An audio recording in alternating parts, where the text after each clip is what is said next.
Thank you very much, Arvik. I'll just share my screen and then I'll begin my presentation.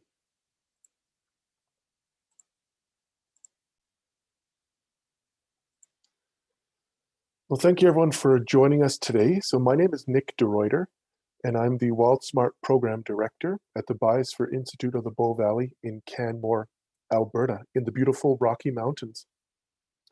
So my goal for today is to teach all of you about the beautiful wildlife we have in the mountain parks, some of the important rules for you to remember when visiting the mountain parks, including how to stay safe, how you can have an enjoyable visit in these beautiful mountain parks. And I just wanted to mention as well that just like most of you, English is my second language. I was actually born in the Netherlands and moved to Canada over 30 years ago. But I'll try and speak nice and slow so that you can understand very well. So first off, I just wanted to remind everyone where we are on this map here. So over here in the yellow section, that's Calgary. That's where all of you are. And I'm over here in Canmore. And then to the west of us is Banff and Lake Louise and Sunshine. Maybe you've been there in the summer or winter. So in Banff and Lake Louise, those towns are all in this big green area called Banff National Park. And to the south of Canmore and southeast, we have Kananaskis Country. And within Kananaskis Country, we have a few different types of parks that you may visit while you're there. There's provincial parks, wildland provincial parks, and recreation areas. And these are all a little bit different from national parks, but most of the important rules that I'll teach you today apply in the national parks and these other types of provincial parks and recreation areas as well.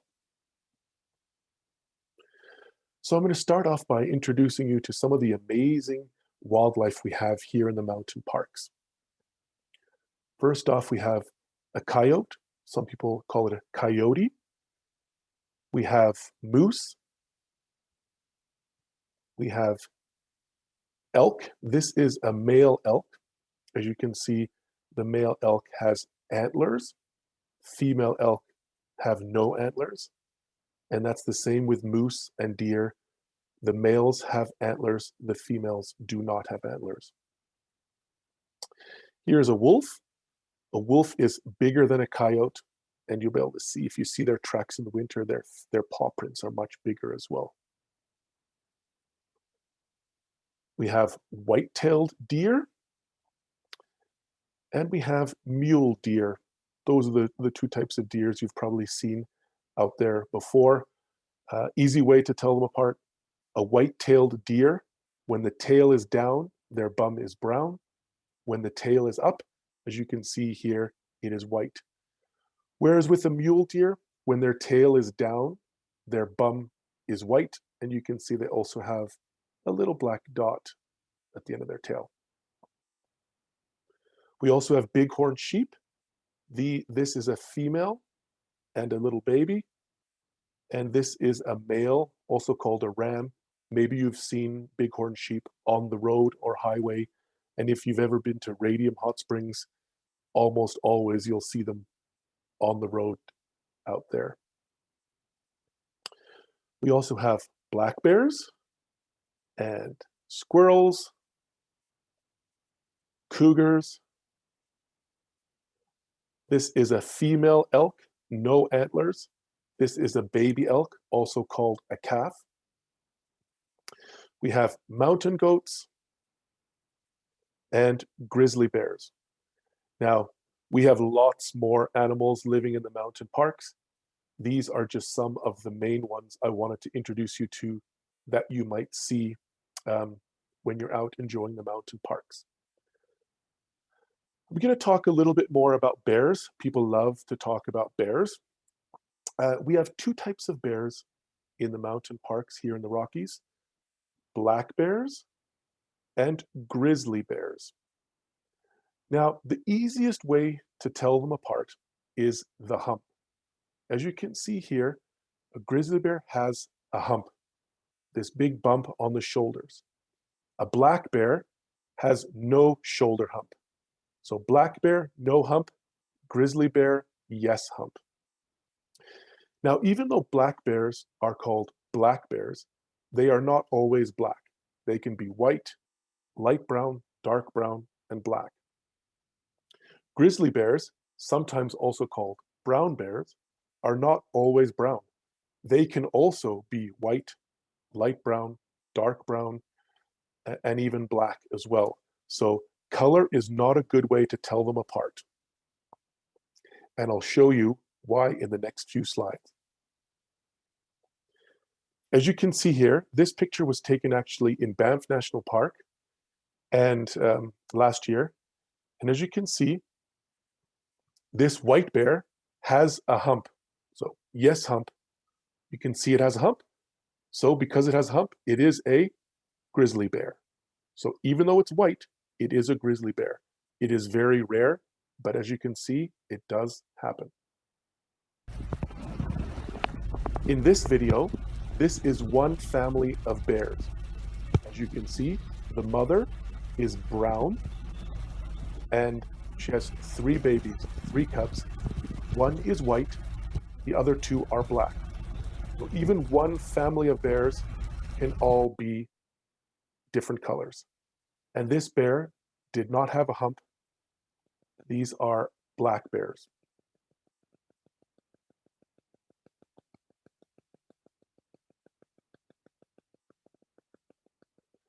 Now I'll talk a little bit about what bears like to eat, because that's important for us to remember when we are out camping or hiking, because we should never leave any food out for bears to eat. Bears are omnivores, which means they eat plants and meat, just like us, just like people. In the Rocky Mountains, a bear's diet is almost all vegetation. Their favorite food are these red berries called buffalo berries, which they eat at the end of the summer. But they will also eat flowers, plants, roots, leaves. You can see they might dig up for roots. So most of their food is vegetation, and their favorite food are buffalo berries. They do eat meat, and they do like meat because there's more energy and calories in meat than berries. But bears are lazy and they don't really like to hunt.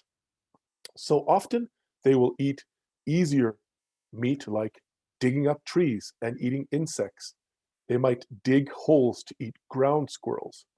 They might try and eat baby animals like elk calves that they might find, or weak animals, or they might eat dead animals, animals that get killed on the highway that are hit by a car or killed by a train along the train tracks.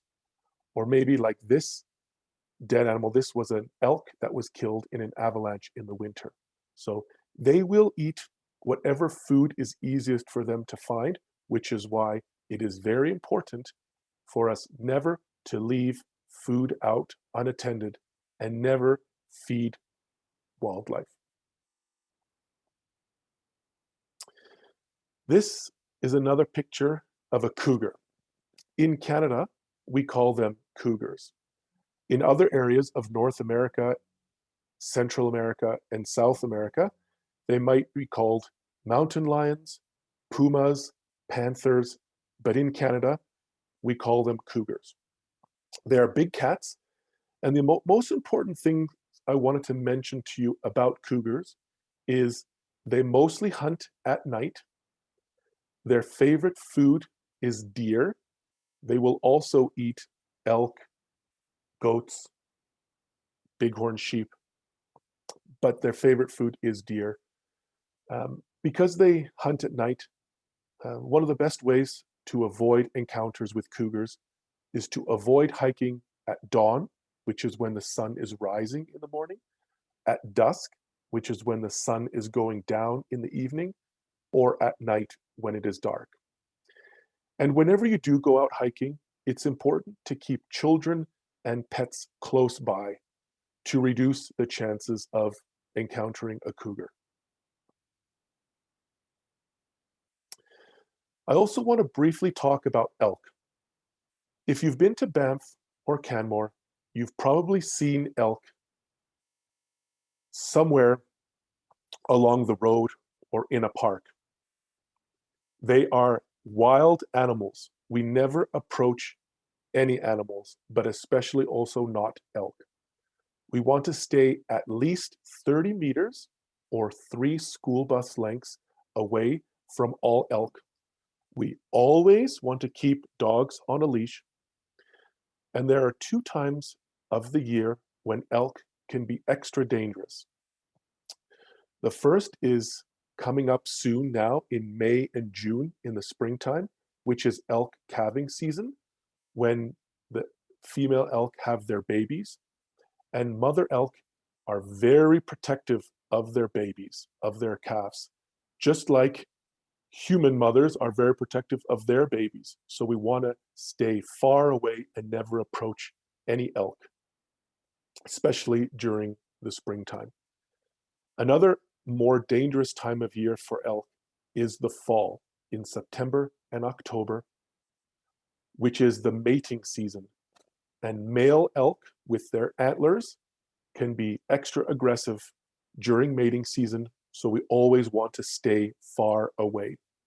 As you can see in this top picture, this truck has 1, 2, 3, 4 big holes in it. Those holes were made by a big male elk during the mating season, and it ran right into the side of the truck and made 4 big holes. So they can be very dangerous, and they can do that to people too. So stay away.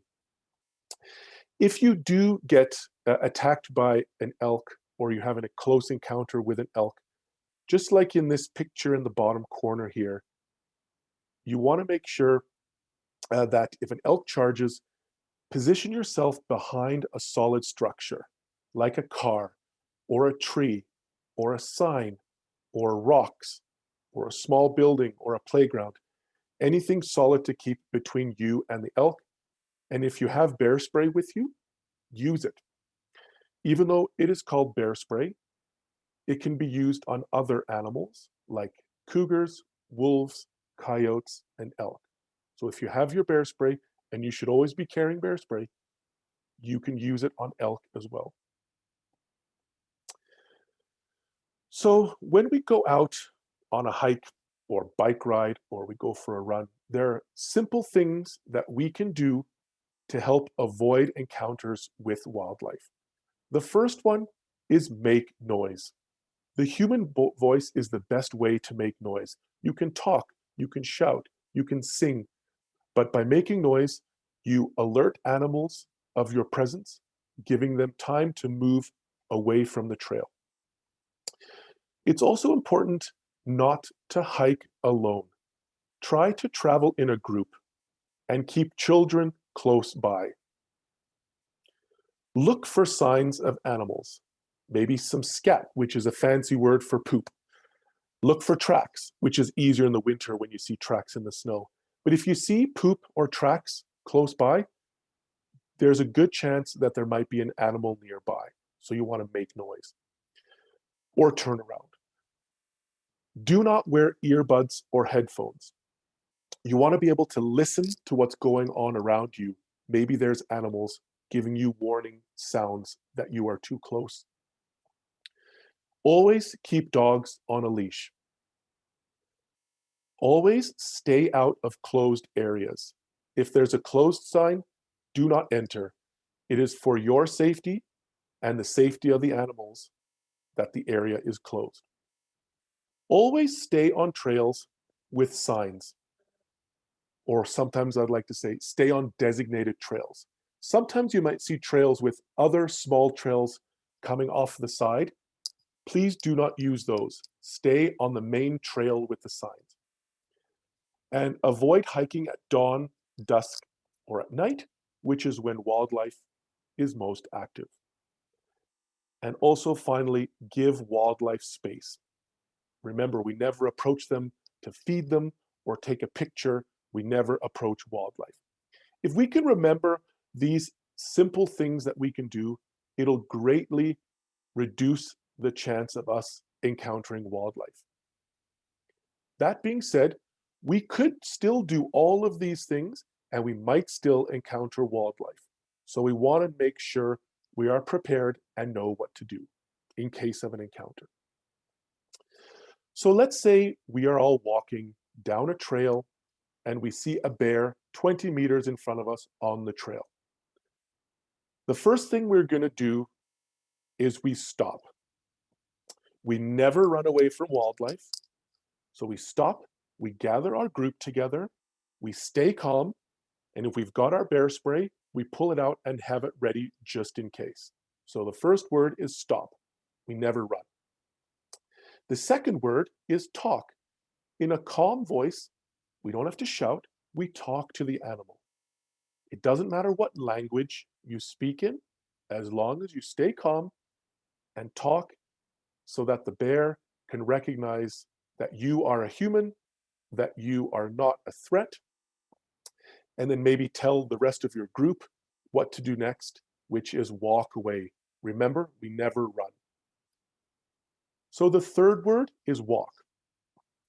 Once again, we walk away, we do not run, but when we walk away, we want to back away slowly. So we don't turn around and walk away, we back away slowly so that we face, so that we can see the animal and make sure we know what the animal is doing. And throughout this time, we keep our bear spray ready. So the three words I want you to remember in an encounter are stop, talk, and walk. And at any point, if the bear charges at you or you feel like your life might be in danger, you use your bear spray. Now, some of you might be thinking, Nick, it's very difficult to stay calm and do those things, the stop, talk, and walk in an encounter. But I actually want to show you this video from a few years ago, filmed right near Canmore.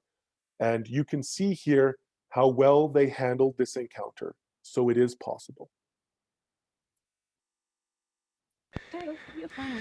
Stay there, Barry. Don't follow us.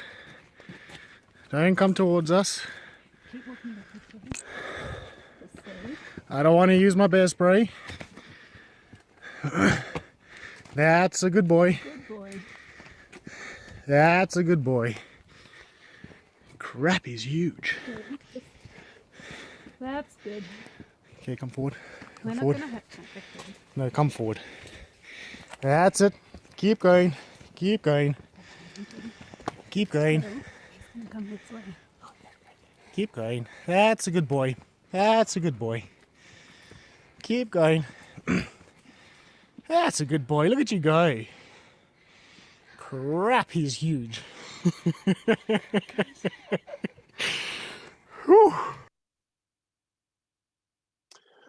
So as you can see from that video, this group of people, they did not run away. They stayed calm. They talked to the bear. They backed away slowly and let the bear walk around them. And they had their bear spray ready just in case. So as you can see, it is possible to do that stop, talk, and walk and remain calm. So you saw it right there. It is possible. And remember, never run away from wildlife. So in that video, or in case of the encounter that we were talking about where we saw a bear on the trail, if that bear runs towards us or other animal runs towards us and we feel like we might be in danger, we pull out our bear spray and we use it. And we normally spray it when the bear is about 4 or 5 meters, about the length of a car away. And we make sure we spray that bear right in the face, in the eyes, nose, and mouth. It's very important. You must spray the animal in the face. I'll talk a little bit about bear spray now, but at the end of the presentation, I will show you how to find a really good video from our website about how to properly use bear spray. And it does have subtitles so that you can watch that on your own time. We don't have enough time today to watch the video together, but I'll show you where to find it. You should definitely watch it after watching this presentation. So bear spray you can buy at most outdoor and sport stores. It costs between $40 and $50. You must sign a waiver, a form, because it is considered a weapon. You must be 18 years of age or older to buy it. And like I said, I'll show you how to find and watch a video about how to use it on our website. One thing I will mention, as you can see here, when you buy bear spray, and it'll look like this, do you see this yellow plastic band? Make sure you cut this band off after you buy it and before you take it out on your hike or camping trip. So make sure you cut away this yellow plastic strap. That's very important. So bear spray, remember, we do not spray bear spray on us. It's not like mosquito or bug spray. We spray it on the animal's face, not on us. So do not spray bear spray on yourself. It does not hurt the animals. And the effect when you spray the animal does not last forever. When you spray the bear in the face, it will have trouble seeing, it will have trouble breathing, it might be coughing and gagging, and that gives you time to safely walk away and leave the area. Remember, don't run, walk away, leave the area.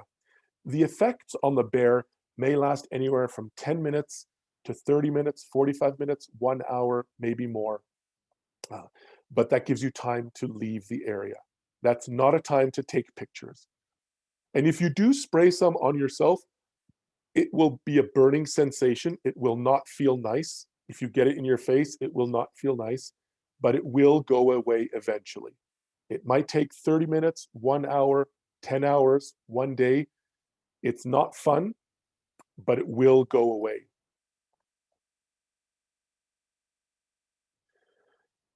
So it's very important to know where to carry your bear spray. We want to make sure it is on our body in a place we can easily get it quickly. So I recommend a hip holster or a scat belt like this, or a chest holster, but we never ever put it in our backpack. Do not put bear spray in your backpack. You will not have enough time to take it out. Bear spray does expire. It is normally good for 2 to 3 years. As you can see on the bottom of the can or the side of the can, you can see the expiry date. It is not recommended to use expired bear spray. Do not use expired bear spray. So now I'm going to talk about some of the important rules for you to remember when you are out enjoying our mountain parks. You want to always give wildlife space. We never approach to feed them. We never approach wildlife to take a picture. We never approach wildlife for any reason. So give wildlife lots of space. If you're driving along the road and you see wildlife along the road, you always want to slow down, but keep moving and do not stop. If you must stop, and it's not recommended, always stay in your vehicle. Never get out of your car. Take a quick picture and move on. That's very important. And that's for the safety of you and the wildlife and other people. Garbage has been a big problem over the last year during COVID. As you can see, this picture down here was taken last year. There was garbage everywhere. We want to make sure you put all garbage in a bin. Never leave it on the ground. If the garbage bin is full, or if there is no garbage bin, take the garbage with you and put it in a garbage bin at home or somewhere else, but never leave garbage on the ground. And this is important because human food kills wildlife, and also it does not look nice for others. When you go for a hike or a picnic, it does not look nice when there's garbage laying on the ground everywhere. Do not feed any wildlife. It is illegal against the law to feed animals in a national park, provincial park, and recreation area. For example, in Banff National Park, you could get a fine of up to $25,000 if you feed any animals. So do not feed any wildlife, even squirrels. If you're camping or having a picnic, it's very important to keep your picnic and campsite clean. We never want to leave food or items that smell, scented items, unattended, even for a minute. So this top picture, this is a good, clean campsite. This bottom picture is not good.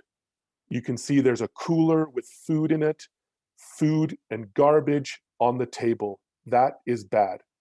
We want to keep food and scented items, items that smell, in our vehicle, our car or truck or van, or our hard-sided trailer or RV, or in a campground food storage locker.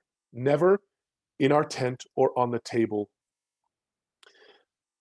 When I talk about scented items, some of you might not realize that some of the things that have a smell that might attract a bear or other animal are things like shampoo, deodorant, toothpaste, candles, soap, sunscreen, perfume.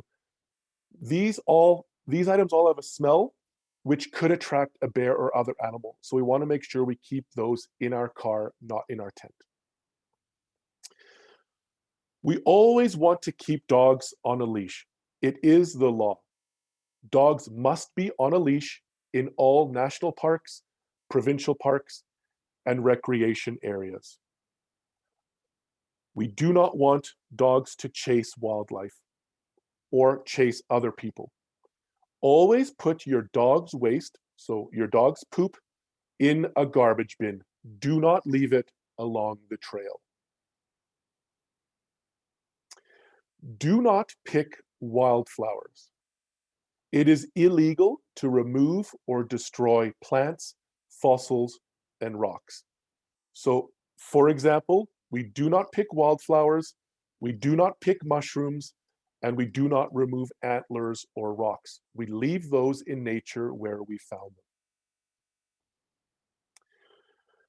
Those are some of the main rules that I would like you to remember to keep you and wildlife safe.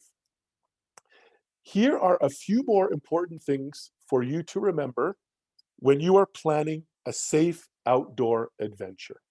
Number one, know before you go. At home, check the weather, check the trail conditions, and to see if there's any trail closures and warnings in place. Maybe there's a bear warning or a cougar warning that you should know about before you leave the house. Have a backup plan before you leave. As you can see from last year, and if you've been out this year, during COVID especially, it is very busy in the mountain parks. Sometimes the parking lots are full, so you need to have a backup plan and know of a second or third or fourth place where you can go if the parking lot is full. If you park in the wrong place, you might get a ticket. Bring enough water and food. That's very important. And if you are going on a long hike, make sure you wear the proper shoes. It is not safe to wear flip-flops on a 6 or 7 hour hike in the mountains. Number 5, bring bear spray and know how to use it. That's very important. You should always have bear spray with you. If you're camping, having a picnic, hiking, biking, any outdoor activity in the mountain parks. Always stay on designated trails. Those are the main trails with the signs. Do not go off of those trails. Do not leave garbage behind on the ground. And most importantly, have fun and stay safe. If you can remember these things, you should be able to have a fun, safe outdoor adventure. In summary, I just wanted to summarize the key points I talked about. Throw garbage into bins. Never leave it on the ground. Do not feed wildlife and never leave food unattended. Never take selfies or approach wildlife for any reason. If you see wildlife along the road, slow down, stay in your car, and keep moving. Always keep your dog on a leash.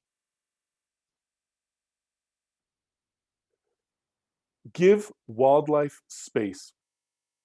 At least 2 meters from other people, at least 30 meters or 3 school bus lengths from animals like deer, elk, and moose, and stay 100 meters or 10 school bus lengths away from animals like bears, cougars, wolves, and coyotes. When you're out on the trail, remember to make lots of noise, travel in tight groups, carry bear spray, and know how to use it. Never run away from wildlife, and always stay on the main trails with the signs. So that is the main portion of my presentation. I want to thank you for your attention. And I am going to ask you some questions to see how well you were listening. And you can just answer them in your head or out loud as you're watching this presentation. If you want to get a hold of me, once again, my name is Nick de Ruyter. There's my email, info@wildsmart.ca. Our website is wildsmart.ca. We have a Facebook page, Bow Valley Wildsmart, and Instagram @BVWildsmart. So let's see how well you were listening. Once again, this is a black bear, but they're not always black in color, remember? And this is a grizzly bear. Remember, a grizzly bear has a hump, black bears, no hump. One more thing I just wanted to mention is black bears often have longer, straighter, pointy ears, and grizzly bears normally have small, round teddy bear ears, like a teddy bear you have at home. I also wanted to just show you their claws. This is a grizzly bear claw, and this is a black bear claw. So you can see grizzly bear, black bear. Grizzly bear claws are quite a bit longer than black bear claws. Grizzly bears use their claws to dig. Black bears use their claws to climb up trees. That being said, remember, grizzly bears can also climb up a tree, and they do that using their paws. So they use their hands and feet, just like we would climb a tree. Okay, let's see how well you were listening. Is this a black bear or a grizzly bear? The answer is black bear. As you can see, there is no hump. Is this a black bear or a grizzly bear?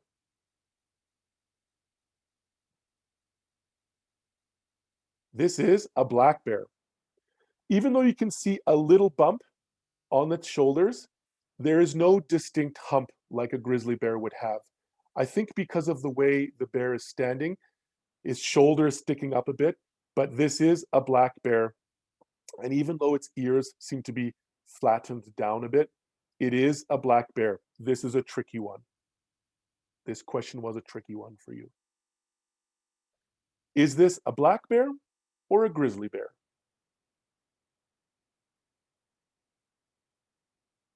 This is a black bear.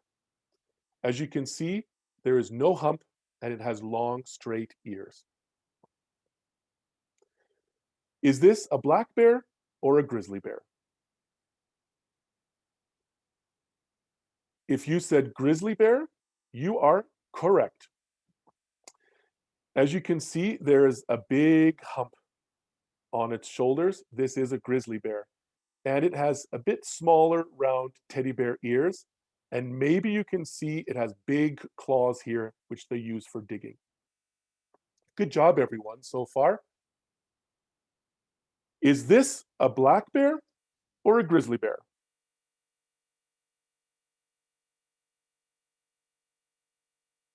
Those who said grizzly bear, you are correct. It's hard to see the hump because it's kind of hiding behind this ear, but there is a hump there, and you can see the small, round teddy bear ears. This is a grizzly bear. This would be called a blonde grizzly bear. And last, what do you think this is, a black bear or a grizzly bear?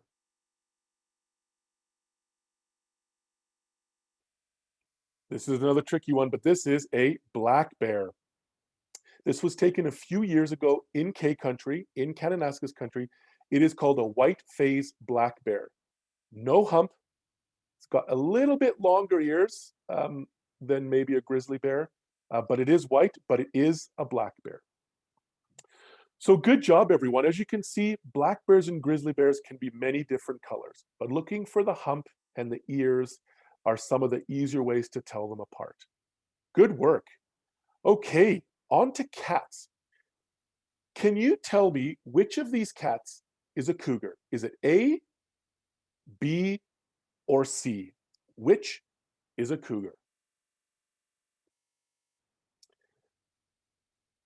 For those who said B, you are correct.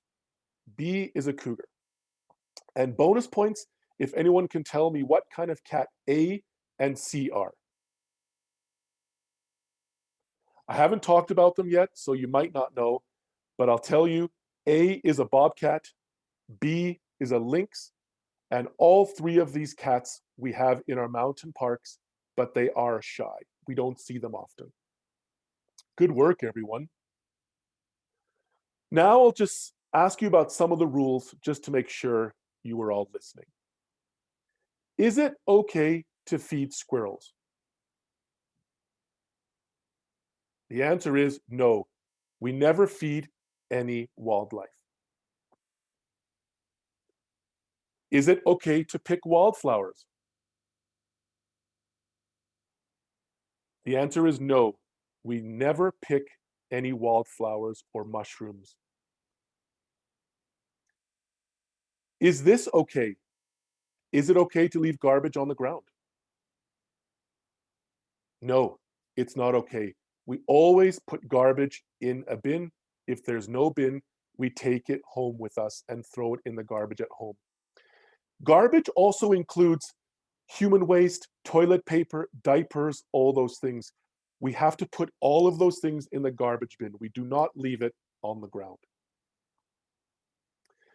If you see a bear or a cougar, do you run away? Do you run away from wildlife? The answer is no. Remember, we never run away from wildlife. And if we do encounter wildlife, remember 3 words that I taught you. Stop, talk, and walk. Is this safe? Should people be doing this? The answer is no. Remember, we never get out of our vehicle. We shouldn't even stop. This car is much too close. The window is down. The door is open. And these people should not be out of their vehicle. This is not safe. If you see an animal along the road, slow down and keep moving. Never get out of your vehicle. And I wanted to give you this phone number. It's important for you to report a bear, cougar, wolf, or aggressive wildlife to the proper authorities. In Banff National Park, you want to call Banff Dispatch at 403-762-1470. In the Bow Valley and Kananaskis country, you want to call Kananaskis Emergency Services at 403-591-7755. So great job, everyone. And I hope you remembered all the answers to my questions. And now the last thing I'm going to show you is how to watch the bear spray video on our website. So I'm just going to share my screen again with all of you. And as you can see here, this is our website, wildsmart.ca. And if you want to watch the bear spray video, there's a button here that says bear spray. And if you click on the Wildsmart heading, there's bear spray there as well. When you click on this button, it will take you to our bear spray page, and it has information on bear spray and how to use it, as well as this excellent video, which also has subtitles in these languages. We are hoping to get more languages subtitled into the video, so stay tuned. But please make sure you watch the bear spray video. Another important thing is we have a bear report that you can read and subscribe to. We have trail closures and warnings that you can click on at home and see if there's any bear closures or cougar warnings out on the trails. That's important as well. And the last thing I wanted to show you is our Nature for Newcomers. So if you go to the Resources tab and go to Wildsmart Resources and you scroll down, you'll find Nature for Newcomers. If you click on there, we have some of our safety information translated into these 9 languages. And so if you speak one of these 9 languages, lucky you, you can read more in your own language. So these are just some of the resources we have on our website. So that is the end of my presentation. I wanted to thank you all very much for listening. If you have any questions, please, you can email me or contact me or send your questions to your teachers, and they can forward them on to myself, and I will do my best to answer them. So hopefully you enjoyed this presentation and you learned a lot, and please remember to be safe and enjoy your time in the mountain parks. Thank you for watching. Have a great day.